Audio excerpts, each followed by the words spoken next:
ये कहानी लगभग हर घर की है, जहाँ शादी के बाद लड़के की माँ और लड़के की बीवी को ये असुरक्षा हो जाती है कि कहीं उनका पलड़ा लड़के के सामने हल्का ना पड़ जाए।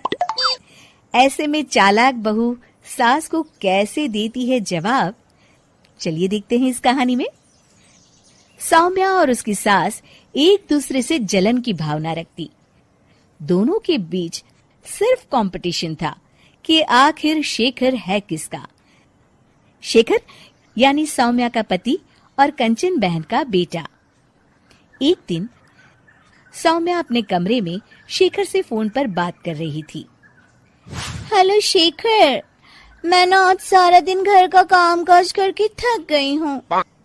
क्यों ना शाम को किसी क्लब में चले? Okay baby. कमरे के बाहर कंचन बहन सौम्या और शेखर की सारी बात सुन लेती हैं। बड़ी आई मेरे बेटे को लेकर क्लब जाने वाली। शाम को तो वो मेरे साथ मंदिर जाएगा।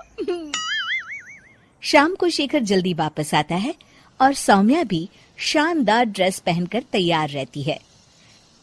अरे शेखर बेटा, अच्छा हुआ तुम आ गए। बेटा लगता है मेरी कमर में लचक पड़ गई है। हाय मैं तो मर गई। अरे माँ, क्या हुआ? मेरी तो सौम्या से बात हुई थी, उसने तो मुझे कुछ भी नहीं बताया। तभी शॉर्ट चमकीली ड्रेस में फुल मेकअप में सौम्या वहां आ जाती है। सौम्या, तुमने ये क्या हाल बना रखा है? माँ की कमर लचक गई है। जल्दी चलो, हमें माँ को डॉक्टर के पास ले जाना है। लेकिन माँ अभी कुछ देर पहले तो ठीक थी। हाँ, मैं तो नखरे कर रही हूँ ना। नहीं माँ, सौम्या का ये कहने का मतलब नहीं था।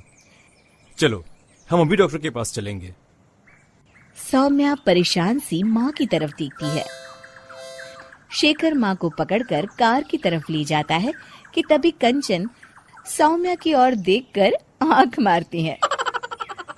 कंचन सौम्या की तरफ शरारती हंसी हंसते हुए कहती है, सौम्या बेटा, जरा खाने में कुछ चटपटा बना लेना। मैं शेखर के साथ डॉक्टर के बाद मंदिर जाऊंगी और हमें आने में देर हो जाएगी। शेखर और कंचन जैसे ही कार में बैठने जाते हैं, सौम्या वहां आ जाती है। शेखर, मुझे ना माँ की बहुत चिंता हो रही है। क्यों ना मैं भी आपके साथ चलूं? खाना मैं घर आकर बना लूंगी। वाह सौम्या, तुम कितनी अच्छी हो। तुम्हें माँ का कितना ख्याल है। सौम्या कंचन की ओर देखते हुए, आखिर तुम्हारी माँ मेरी माँ भी तो है। अरे नहीं सौम्या बेटा, तुम परेशान ना हो।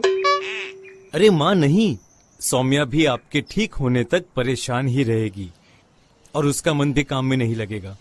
चलो सौम्या, तुम भी साथ चलो। सौम्या पार्टी की ड्रेस में ही शेखर के साथ कार के सामने सीट पर सवार हो जाती है। कंचन रास्ते में कहती है, अरे शेखर, ये तो किसी चमत्कार से कम नहीं। क्या हुआ माँ? बेटा, मेरे कमर की लचक तो मानो गायब ही हो गई। सौम्या तो समझ चुकी होती है, लेकिन वो शेखर के सामने अनजान बन जाती है। माँ, ये तो सच किसी चमत्कार से कम नहीं। आपको तो ईश्वर का शुक्रगुजार होना चाहिए। शेखर, चलो हम माँ को सिविल लाइंस के हनुमान मंदिर ले जाते हैं। और देखिए ना, आज मंगलवार भी है। हाँ, क्यों नहीं। लेकिन सौम्या, मैं तो ऑफिस से सीधे यहाँ आ गया हूँ। मैंने तो हाथ मुंह भी नहीं धोए। मैं मंदिर कैसे जाऊंगा? कोई बात नहीं शेखर, मैं और माँ भगवान का शुक्रिया अदा कर आएंगे। चलो अच्छा ही है, ये मेरे साथ रहेगी और मैं मंदिर के भी दर्शन कर लूंगी। रही बात शेखर की, तो अच्छा ही है। अगर वो मेरे साथ नहीं तो इस सौम्या की बच्ची के साथ भी नहीं रहेगा। मंदिर के बाहर काफी भीड़ देखकर कंचन और भी खुश हो जाती है। दर्शन करने में कम से कम 2-3 घंटे तो लग ही जाएंगे। माँ, यहाँ पर तो काफी भीड़ है, यहाँ काफी वक्त लगेगा। चलो यहाँ कल आ जाएंगे।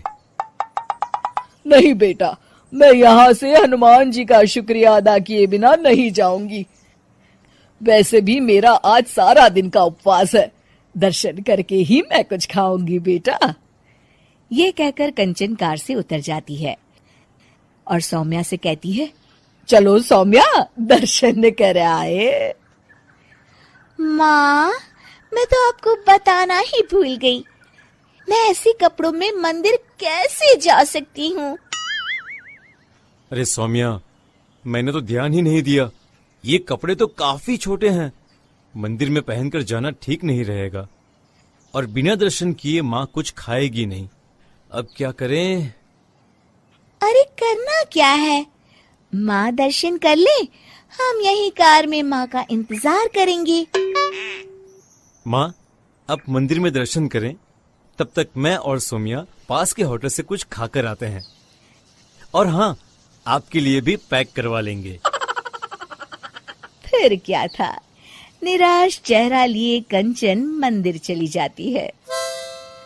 सीख, चालाकी उतनी ही अच्छी है जिससे किसी को नुकसान ना पहुंचे, वरना कभी कभी ज्यादा चालाकी नुकसान का कारण भी बन जाती है।